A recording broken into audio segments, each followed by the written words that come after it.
former Democratic North Carolina Congressman Wiley Nickel. Good to see you, sir. Is MAGA Democrats, if that we define by being exuberant and cussing a lot and being confrontational, the future of the party? Well, I think what the future of the party is being a lot tougher, and that's what you see there. And thank goodness that California is stepping to the table, and Governor Newsom is getting responding to gerrymandering in Texas. That's what Democrats want. We want fighters. We want people who are going to stand up to a president who is shredding the Constitution in the Oval Office. I think that's what we're seeing among the base of the party, and I think we need a lot more of it. I understand the idea of the anger and the fighting. That said, Kamala Harris made her entire 2024 campaign about fighting Donald Trump and warning what Donald Trump was going to do, as did Democrats across the country, as did senators in swing states. And they all lost. And I'm wondering why Democrats think that's going to be a winning strategy again. I think you're seeing Democratic, candidates for office. Newsom obviously running for president, Beto running for the Senate.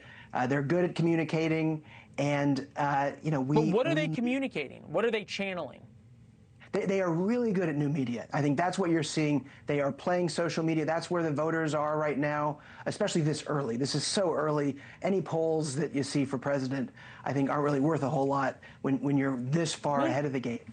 But, Well, right. I mean, the response to that would be to just ask Ron DeSantis, right? Because he was so far ahead in the polls in those very early 2024 primary polls, and then wasted $100 million and barely made it out of Iowa. This is, for example, Governor Newsom's press conference. Forget the southern border. The strongest wall Trump's ever built is his bronzer line.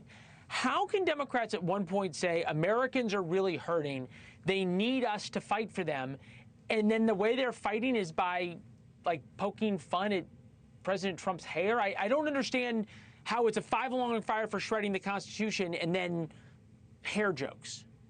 Well, I can just tell you, for me, I won a Republican seat. I didn't, do any of that. I focused on economic issues. That's how you saw Ruben Gallego, Alyssa Slotkin win in states that Donald Trump won. And by the way, North Carolina is ground zero for that. We won just about everything except Donald Trump in this last election because we focused on those economic issues.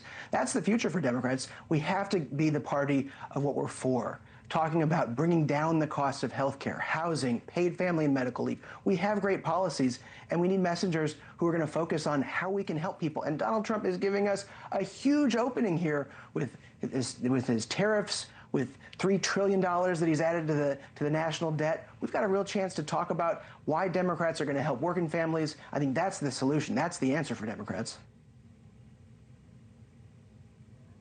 All right. Congressman Wiley Nickel with us from North Carolina. I think you make a point in terms of how Democrats have won in the past. Congressman, good to see you as well. Thank you for watching. Subscribe below and download our NewsNation app right now on your phone, and you will get fact-based, unbiased news for all Americans.